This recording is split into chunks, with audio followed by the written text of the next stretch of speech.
Hello friends. So I'm back again. And I am very tired. I haven't had my coffee yet and it's like close to 6 p.m. at the time of making this video. But I was meditating a little bit on um I was meditating a little bit on leisure, however you say it. But the concept that we are and it's not true, as unfortunate as this is, and I'm just gonna jump right into it. So we should all be granted this kind of like guaranteed, like the pursuit of happiness or whatever. And it's unfortunate that in today's world it seems like luxury that leisure is a luxury, excuse me. The luxury of leisure. That being said, um it's like it's a god-given right, and I believe that we've messed everything up with like greed and violence and falling so low in our morality, as I talked about before, that like, and I don't think that's an exaggeration to say that we've fallen so low. Like we have fallen so low. Like we have like wars, starving children. um you hear about child abuse, and like elder abuse is like rampant, and animal abuse, and like all of the innocence, that people could possibly exploit and violate and take advantage of. It is just out there. And like, it's to an extent, it's good for, not good that it's happening, let me preface it by saying that, but it's good that it's getting coverage because it brings awareness to a problem. But how much are you going to bring awareness to the problem before you start fixing it? Who is actually going to step in and fix this stuff? If not us, then who? And so there's so much suffering in the world that I feel like we simply can't ignore at this point. And it almost feels like this like secondhand guilt. Like for example, last night I was picking out my outfit for today. And I was thinking, man, I kind of want to go to the river today, and it's gonna be nice out tomorrow.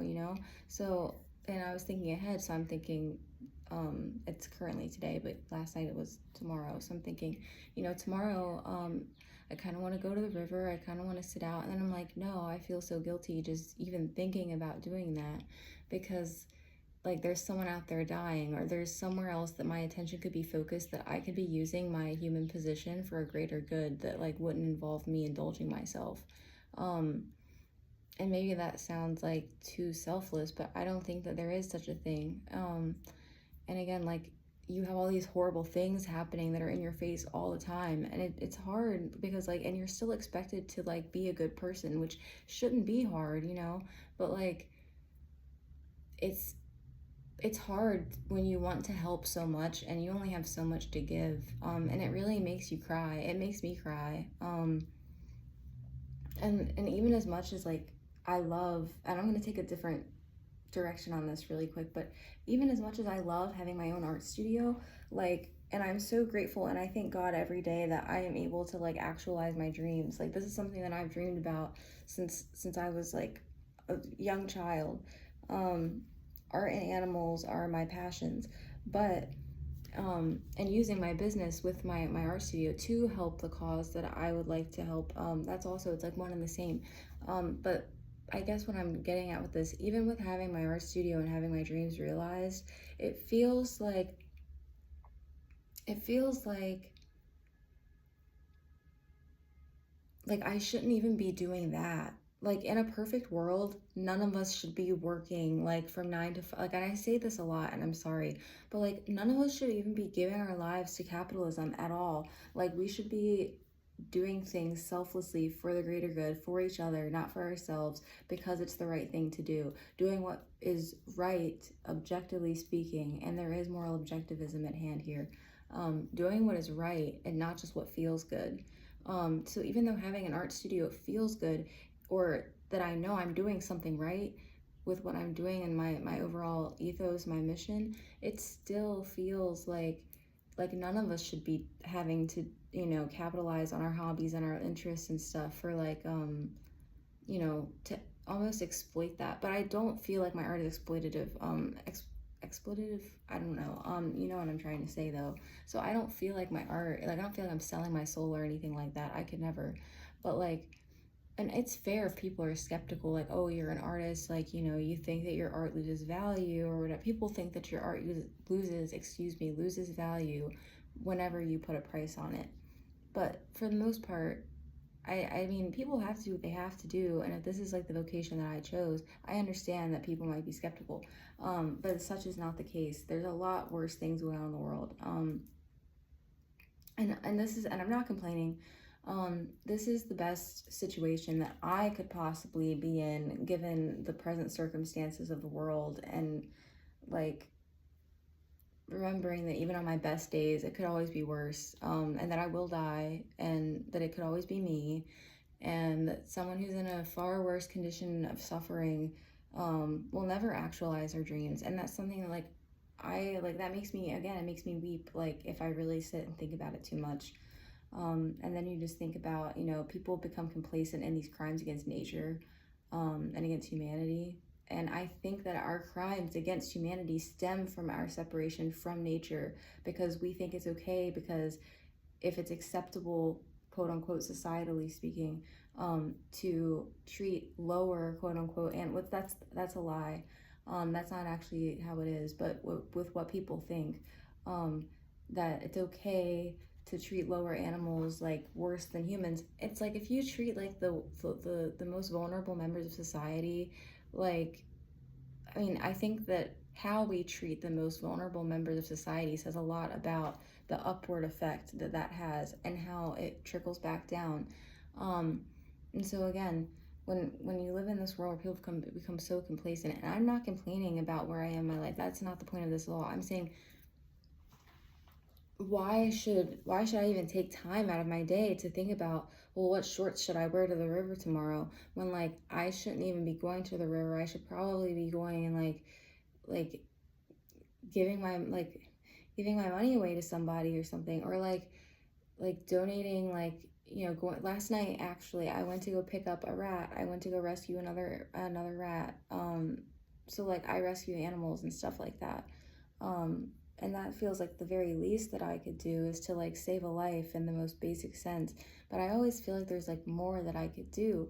Um, and so yeah, instead of thinking about like, oh, what shorts am I gonna wear to the river tomorrow, I just think about how, like, oh God, there's people being bombed and starving, and like there's awful atrocities being committed in the world that I can't even imagine. And remember, it can't always be you. You think that it couldn't be, but it can always be you. And I don't wish that on anyone, but it's just the simple fact, like, count your lucky fucking stars. Excuse me again, but I'll say it. Um, and yeah, and I think that that's really important to put it into perspective. And there's just like these terrible violations of like humanity happening and being acted out like in our lifetime right now. Um, and like, in a perfect world, like in an idealized society, I think that like bring back the whimsy, and bring back like the desire to dream like the collective unconscious into reality, because we all wish for something better. And I think that we all need, instead of just thinking about it, more people need to act on it. Because wouldn't it be nice if there was like no wars, like no hunger, no starving, no abuse, everyone lived in peace, men and women could coexist peacefully, and no overt perversion and sexualization and exploitation of anyone. um if we could all get back to that like divine nature, I think that that would be like an ideal society. um and you know, just like the it's not even like romanticized, just the how it should be. I wish that it was like, oh, you know, like women and men didn't have to work, and we could all just go to the river, and we could all just like take pictures of our loved ones to encapsulate that moment, because we cherish these people around us and we love each other, and the love that we have for ourselves extends out to everyone else. So it's like, if only that we could like have that, and that was our daily, and no one had to worry about anything. We could coexist with the animals, and like, maybe it just sounds completely like whatever, but I mean, that's the perfect world that I strive to live in. And you know, maybe after this, maybe I will go somewhere and sit out in nature and reconnect. um like, these guys are, they know what's going on, they know what's up. um so yeah, I don't know. I'm a little bit miffed, honestly, just about the whole state of things right now. Um, sorry, I have like these plants, they're like hanging right down in front of me right now.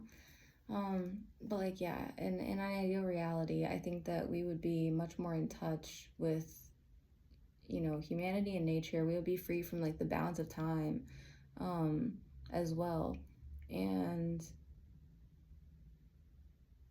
there's a lot more I could say in a metaphysical sense, but I don't think that you guys are, I mean, I don't know if you guys are ready for me to go down that path, and I don't know who would follow me. But, just being freed from like the machine of capitalism, as cheesy as that sounds, it's so true, it's so real. Um, and yeah, none of us should be doing any of this, honestly. Like, the more that I think about it, but then it's like someone could ask, like, well, what do you propose as like a better solution? And to that, I would have to say, like, like, what do I think that we should do instead? Anything is probably better than some of this. Like, and again, I'm not complaining. I am so blessed. That's why I'm using my platform. I don't know how many people actually watch these videos, but I'm trying to do my best to at least share a worldview that I think might be cathartic, at least in some sense, to those who could hear me out, which I appreciate. But, yeah, I think that, again, I'm not ungrateful. This is just me sharing my gratitude and sharing my perspective. But I think that we could arrive at whatever the better solution is without there being like death or pain or suffering. I think that we could arrive to that place without this, like, almost anticipated, if you will, kind of like people are almost expecting things to get bad. Do you guys feel that? I try not to like feed into like the doom and stuff like that, because I don't really like, I don't give my energy to that. But it doesn't mean that I'm like denying that it could possibly happen, and all possible outcomes are, possible, I guess. But it's all about what you focus on. Like, we actually do have the power to, like, I believe, at least in some sense, to, there's a quote, I really like it. It's theological in essence, but it's also very philosophical. um if you bring forth what is within you, what you bring forth will save you. And if you fail to bring forth what is within you, what you fail to bring forth will destroy you. And that's powerful right there. So I think that, like, this perfect ideal world, the morally correct world that we're striving, this ethical ideal that we're striving for, let's say that, um, it could look like different things to everyone. But if you think about moral objectivism, it's like we should all ideally be thinking about the same thing, and we don't have to arrive there with any kind of expectation of like violence or anything like that, or an uprising. And I know people think that that's like the radical thing, but I don't. I think that it's about inner alchemy and like metabolizing that vision within yourself to literally, you have to live it. Like, that's what it's about. You have to live it. You have to bring forth what's within you. So, and then when they say like the kingdom of heaven is within you, that's what they mean. Like, the kingdom of heaven, it's like an inner union, like with yourself and like God, pretty much. Um, like bridging heaven and earth. So, and I think that's something that is worth meditating upon. I hope that you guys found some, maybe some consolation or some peace in this. It was just a meditation for today.